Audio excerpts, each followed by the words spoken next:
Y'all, you guys, I am literally shaking right now as I'm telling you this. The feds have finally released those photos from the music mogul's mansion raid last year, and I am absolutely floored by what they found. Like, my jaw is literally on the floor right now. This isn't just some ordinary celebrity home we're talking about. This mansion was designed with absolute secrecy in mind. The investigators discovered dedicated rooms for these exclusive invitation-only parties, and get this, the entire property was meticulously designed for complete privacy. I'm talking hidden doorways, soundproofed walls, and sections totally isolated from the main house. It's giving me absolute chills just thinking about how calculated this all was. And here's the tea that's scalding my tongue right now. Everything about this mansion layout matches exactly what whistleblower Allie Carter has been desperately trying to tell us for months. Everyone called her crazy, said she was making it all up for attention, but honey, those floor plans don't lie. Who's the crazy one now? Allie has been speaking out about these alleged improprieties forever, describing the exact layout, the specific rooms, even the color scheme.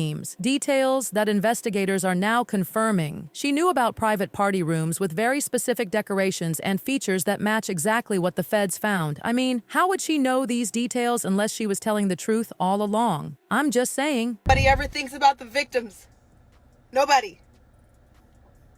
The victims' lives get turned around when the lives want to just get announced. You slap them on the wrist and you bring up every source of trauma for the victim. But nobody wants to stop and think about that.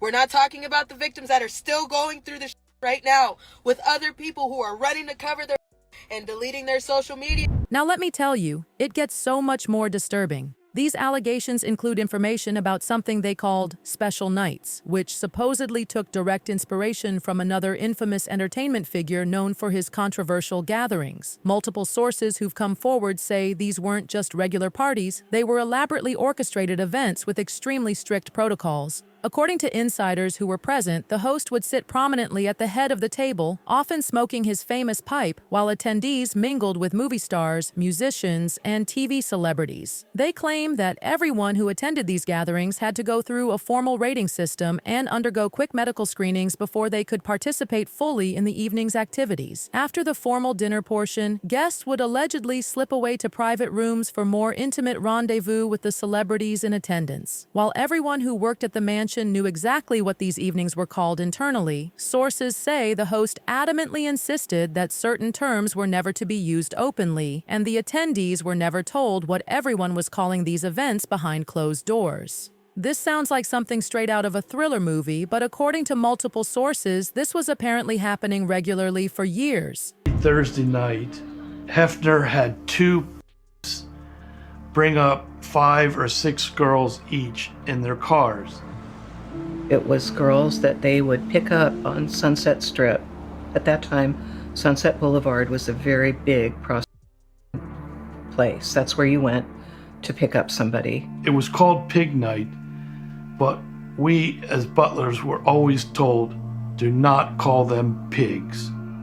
This was Hefner's term for them. I don't know why he called them pigs. But wait, that's not even half of it. Like I mentioned earlier, Allison claims the music mogul was heavily inspired by these infamous gatherings and allegedly created his own twisted version. But according to her allegations, he took things way further with even stricter rules and more concerning practices. She claims there were incredibly detailed and restrictive protocols about what guests could and couldn't do, including bizarre dietary restrictions supposedly implemented for very specific reasons related to the activities that would happen later in the evening. Attendees were allegedly told exactly what they could eat, when they could eat it, and sometimes they weren't allowed to eat anything for hours before these gatherings. These rules were allegedly enforced by staff members specifically hired to monitor attendees and ensure total compliance with the host's demands. According to Allison's claims, those who didn't follow the rules weren't invited back, and some faced other consequences, from being blacklisted in the industry to facing more serious intimidation. When I went, they tried to feed us, and I remember it because when Pig you night. have to do Say what? orders, jobs like that, you don't eat. You're not allowed to eat. You actually have to starve yourself, because when you have to do those type of jobs, you can't eat because you will throw up. Really? if you are doing, or if you are a guy doing sex, you will shit everywhere.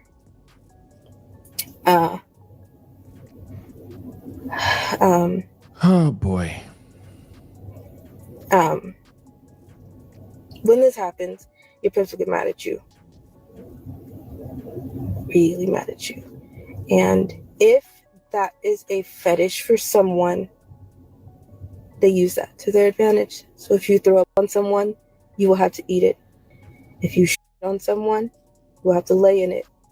There are celebrities that are a constant visit. Now here's where things get really spicy. Allison didn't just stop at accusing the music mogul. No, she went all the way in and dropped some major names. She's made serious allegations about other high-profile celebrities, including some of the biggest names in entertainment. We're talking A-list actors, supermodels, and even beloved TV personalities that would shock you to your core. She claimed these individuals weren't just attendees, but active participants in these exclusive gatherings. And get this, she says this is exactly why several of these high-profile celebrities suddenly flew out of the United States right when the investigation became public. They were allegedly heading to countries with no extradition treaties with the U.S., just in case they might be implicated too. I mean, the timing is beyond suspicious, don't you think?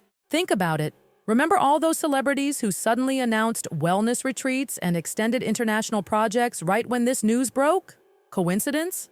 Allison certainly doesn't think so. About the victims that are still going through the right now with other people who are running to cover and deleting their social medias. Pink, Megan Fox, Tyra Banks, Steve Harvey.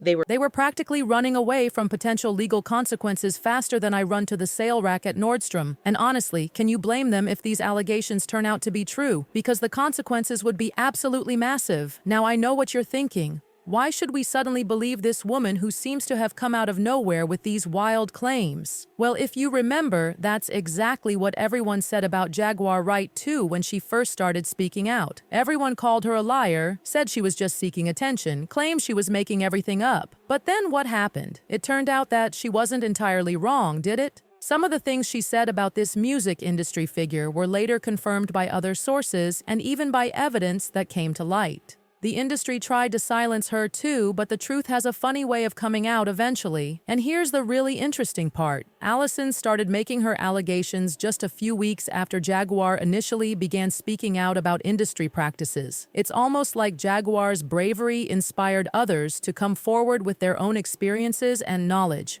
We're seeing a domino effect of people finally feeling empowered to speak their truth after years of silence. But this is where things get absolutely mind-blowing because it turns out that the items that the federal agents found during that massive raid last year actually matched with some of the specific things that Allie was claiming happened at those parties. If you remember the initial reports after the raid, it was revealed that investigators discovered a treasure trove of evidence including various substances, electronic devices, and, get this, more than 1,000 bottles of oils and personal products. 1,000. What kind of parties require that many personal products? I'll let your imagination fill in the blanks. They also allegedly found recording equipment strategically placed throughout these special party rooms, suggesting that activities were being documented without the knowledge of the attendees. Multiple sources claim that these recordings were kept as a form of leverage, a way to ensure silence and compliance from everyone who attended these events. According to the lengthy indictment that was finally made public, the music mogul meticulously arranged, personally directed, and actively participated in these elaborate gatherings, which he was able to orchestrate with the assistance of numerous members and associates of his extensive enterprise. They routinely transported individuals across state lines and internationally, sparing no expense to ensure these events met his exacting standards. These gatherings occurred on a regular basis throughout the year, sometimes lasted for multiple days without interruption, and often involved multiple individuals who were specifically selected based on their appearance and willingness to participate in activities without asking questions. The indictment further alleges that, during these events, he reportedly distributed various controlled substances to attendees, often without their full knowledge of what they were consuming, allegedly as a means to ensure compliance and reduce inhibitions. Perhaps most disturbingly, according to multiple witnesses, he secretly recorded videos of the activities that took place, creating an extensive library of compromising footage that could potentially be used as leverage. After these physically demanding events, both the host and the attendees usually received medical-grade 4 fluids administered by private medical professionals to help them recover from the physical strain and substance use, according to the indictment. These medical professionals were allegedly paid significant sums of money to maintain complete confidentiality about what they observed. And as if things couldn't possibly get any messier than that, one particularly resourceful YouTuber somehow managed to find a way to sneak into an abandoned property connected to these allegations and claimed they found fascinating architectural features, including hidden rooms with very distinctive, unusual decorations that matched witness descriptions exactly. The rooms allegedly had the exact same furniture and decorations that Allie had described in her testimony, down to the specific shade of red used on the walls and the unique lighting fixtures that were installed. The whole place had this intense aesthetic that just screamed exclusivity and secrecy. Just from watching the video footage, even the most skeptical viewer could tell that a lot of activity had definitely taken place in those rooms at some point. The energy was palpable even through a computer screen. Just walked into this red room in here. Oh my god, I'm gonna flip the camera around so you guys can see, because just behind me, it's just like a little heater room. It's just like a little extra room. But wait till you see this. Oh my god. What is this? What is this room? Like, guys, look at this room. It's a circle with all red, just a red circle of like furniture and like cloths hanging down. This is the craziest thing I've ever seen. Look how dark it is in here. There were 2 flashlights going and a camera light. Look, there's just a mirror here. Look at all this cloth hanging. Guys, I can't get over this room. I literally thought I was entering a dungeon seeing this. Little did I know I would walk into such a sick room. Like I said before, guys, sorry for like the little bit of the darker room, but there's nothing I can do. There's no lights.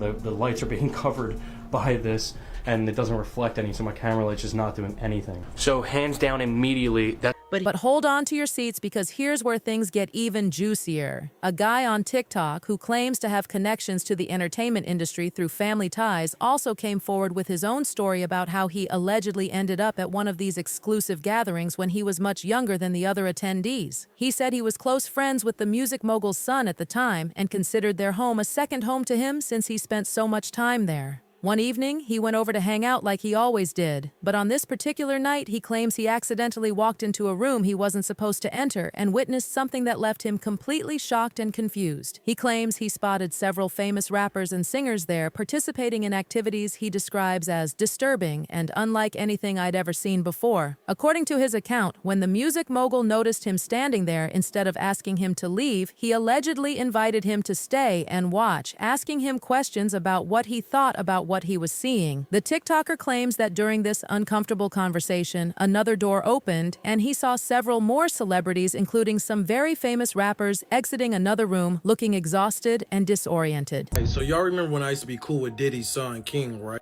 It's crazy to see what I see he getting locked up for and to see all that they posting right now, because it's certain I seen firsthand experience.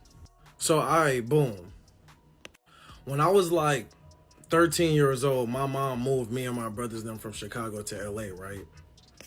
And she had us going to a private school because of who our dad is. I'm not gonna say who our dad is up on here, but yeah.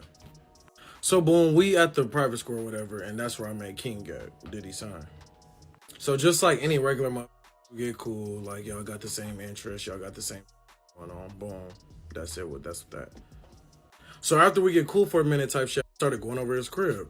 Like, and at the time, it was just his mom type shit. We was going to his mom crib. But I guess Diddy and his mom, well, like his dad and his mom, like stayed in the same area at the time. Getting really to the point to where we were supposed to be going to. So it was like, already done spent the night at his mom's house type shit. So it was one night where we spent the night at his dad's house. So we at Diddy's house. So at the time, I'm like 15 years old, right? So we there type shit, and as we there, like, this is a big ass house. I've never been in a house this damn big, like as big as type shit. It's all type of shit, different type of doors, different type of rooms. Like, I'm just like, damn, this motherfucker, all this shit going on type. So we in the basement type shit. He got this theater and shit down there, so we down there. It's like Me, King, and like 3 other type shit. Jordan Woods' little sister, everybody. We all down there just watching movies. So I go upstairs real quick because I need to piss. So when I go upstairs to go pee and shit, I'm thinking I'm going into the bathroom whole time. I'm going into like a whole nother room. So when I go in this room, the shit I'm seeing, I don't know. At that age, I didn't really know what I was seeing type shit. But to know what I'm seeing now, like being grown, it's like, oh yeah, the shit, yeah. Alright, so nothing went on that night type shit. Like that's just what I seen type shit. First thing, boom. So then like 2 weeks later type shit. Oh, I had Diddy number type shit. It was like my homie dad. Like he'll call and looking for him type shit. So you would have his number. So boom, I had his number and shit like that. So he ended up texting talking about some, is you supposed to be sliding for the Taco Tuesday we finna be having. So I'm like, shit, you know, like it's regular shit. It's my homie dad. So like, yeah, shit, I'm gonna slide. You know, I text back, let him know that. So then I text King right fast. I'm like, yo, you at the crib? I'm finna pull up for the Taco Tuesday night shit. So he like, what you mean? I'm in Miami right now. So I'm like damn, like his dad being cool, like he just invited me type shit, like, you know, to come like while his son gone type, like, you know, like, you know. I'm finna put like this shit in part 2 because like I ended up fucking up, so you gotta follow me real quick so I can post part 2. Dark room. So I walk up in the room and I turn on the light real quick. And when I turn on the light, like I just see all this weird like shit, like toys, all type of like 50 Shades of Grey type shit. So I obviously like, you know, instantly peep, this is not the bathroom. Like, let me shut this door. So I get up out of it and shut it. As I shut it, Diddy already in the hallway. So he said to me, what you doing? And I let him know like, oh shit, like I just went to the wrong door. I'm trying to get to the bathroom. And then he was like, you been standing there for a minute. You must like what you see. So I'm like kind of confused, like what the, like, you know, like I'm like, what the, See him. And he was like, you must like what you see, like how I said. And so what stopped that conversation was the door in the back had opened, like a couple doors down had opened. So the couple doors down had opened, and next you know, you see Meek Mill walking out, August Alsina, and Soulja Boy. They all walking out this room. And so I'm like, you know, that just switched my mind from everything. I'm like, what the f-? Like, Soulja Boy in this bitch? What the f-? So I'm not thinking anything of it type. I'm just thinking like, damn, like this nigga Diddy got everybody here. Like, how do he got everybody here? Like, everybody's here. Like, everybody's here. And then what's crazy to see is how Soulja Boy just made that video talking about, oh, Diddy wouldn't have ever been able to do shit to me like that. But you was there though. I don't know. You was there. Like, I don't know. I don't know if he low-key was like on some like, let me just say this before I start saying shit about me being there. But you was there, my dude. Like, you ain't got a front. So I wasn't really saying nothing like that. So it go past like a good lit 30 minutes. I go to the pool, whoop, everybody around there. After that, I'm like, you know what? Let me go back up in the crib real quick. Like, let me go ahead and dry up because I was swimming too type shit. I'm like, So as y'all can see, there is so much that allegedly went on in this mansion, and eventually investigators are promising that they're going to uncover it all. What's even more dramatic is that this high-profile trial is scheduled to begin in just a few days, and we are 100% going to hear all the inside details about this alleged criminal enterprise and everything the music mogul has been accused of. And don't forget to smash that like button, hit subscribe, and click the notification bell so you don't miss any updates on this story as it continues to develop. Also, don't forget to click here to watch this other very juicy video about more industry secrets that have recently come to light. Trust me, you do not want to miss that one either. To miss